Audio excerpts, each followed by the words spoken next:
बिस्मिल्लाहिर्रहमानिर्रहीम। अस्सलाम वालेकुम दोस्तों, उम्मीद करता हूँ आप बिल्कुल ठीक ठाक होंगे। दोस्तों आज है 25 अक्टूबर सन 2020 और दिन है इतवार का।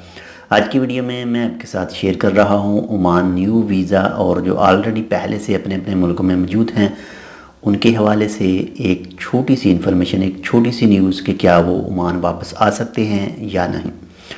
अगर आपने अभी तक हमारा ये channel tech with Urdu subscribe नहीं किया तो आप इसको सब्सक्राइब कर सकते हैं मज़ीद ऐसे ही अच्छे अच्छे और मालूमाती वीडियोज़ के लिए।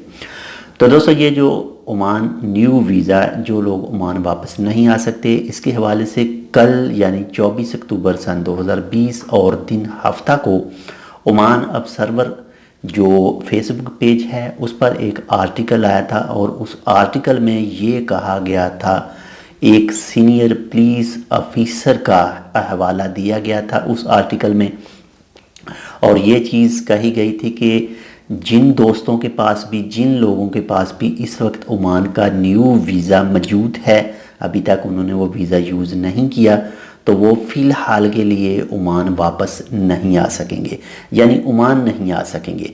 इसके अलावा जो उस आर्टिकल में दूसरी चीज़ मेंशन थी वो ये थी कि जो भी दोस्त, जो भी लोग इस वक्त ओमान से बाहर हैं, पाकिस्तान, इंडिया, बांग्लादेश, यानी ये नाम नहीं लिया गया था, ये कहा गया था कि जो इस वक्त ओमान से बाहर हैं, अगर उनके पास वैलिड रेसिडेंसी मौजूद है तो वो वापस ओमान आ सकते हैं। अगर उनके पास वैलिड रेसिडेंसी मौजूद नहीं है तो वो फ़िल वक्त के लिए ओमान वापस नहीं आ सकते, यानी ओमान सुप्रीम कमेटी के मुताबिक। उसके बाद उसी आर्टिकल में एक और चीज़ भी मेंशन की गई थी, एक आदमी का, एक खारजी का एक्सपीरियंस शेयर किया गया था कि उस खारजी ने, जिसकी दुकान अमारात में मौजूद थी, तो उसने अपनी फैमिली के लिए 3 से 4 वीज़े निकलवाए थे और उनकी जो टिकट की डेट थी, यानी उन्होंने ओमान के अंदर पहुंचना था, वो थी 23 अक्टूबर सन 2020 की।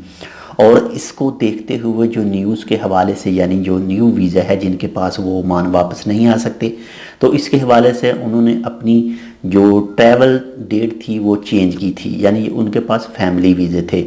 ये तो था उस आर्टिकल का अहवाल। उस आर्टिकल का लिंक आपको मिल जाएगा इस वीडियो की डिस्क्रिप्शन में, आप लिंक को फॉलो करके वो आर्टिकल ख़ुद भी पढ़ सकते हैं। बाकी रही उन दोस्तों की बात जो इस वक्त ओमान से बाहर मौजूद हैं, उनके पास न्यू वीज़े हैं। बहुत सारे कुछ ऐसे दोस्त होंगे जिनके पास ऑलरेडी न्यू वीज़े मौजूद हैं और उन्होंने हो सकता है इन दिनों में ही टिकट करवाई हो ओमान में आने की। तो आपके लिए बेस्ट हल है कि आप अपने ट्रैवल एजेंट के साथ ज़रूर कन्फर्म कर लें, हर चीज़ उसके साथ ज़रूर शेयर करें और अपने स्पॉन्सर के साथ हर चीज़ ज़रूर शेयर कर लें। क्यों कि हो सकता है आपको अगर एयरपोर्ट से वापस कर दिया जाए, और जो आजकल टिकटों का सिस्टम है वो रीफ़ंड भी नहीं करते, तो पहले से ही आप कुछ ना कुछ इसके बारे में सोच लें, जहां से हो सकता है आप कंफर्म कर लें, ताकि आपको किसी भी किस्म का कोई भी माली नुकसान ना उठाना पड़े। तो ये कल जो आर्टिकल आया था उसके बारे में मैं आपके साथ जो न्यूज़ शेयर कर चुका हूँ। बाकी आप अपने ज़राए से कंफर्म करना चाहते हैं तो आप अपने स्पॉन्सर से क्लियर इन्फॉर्मेशन हासिल कर लें या फिर ट्रैवल एजेंट से क्लियर इन्फॉर्मेशन हासिल कर लें। तो ये थी एक छोटी सी मालूमाती वीडियो, उम्मीद करता हूँ आपको पसंद आएगी। अगर आपको पसंद आए तो लाइक और शेयर ज़रूर कीजिएगा। इंशाल्लाह मिलते हैं आपसे किसी ऐसी ही दूसरी मालूमाती वीडियो के साथ। तब तक के लिए अल्लाह हाफिज़।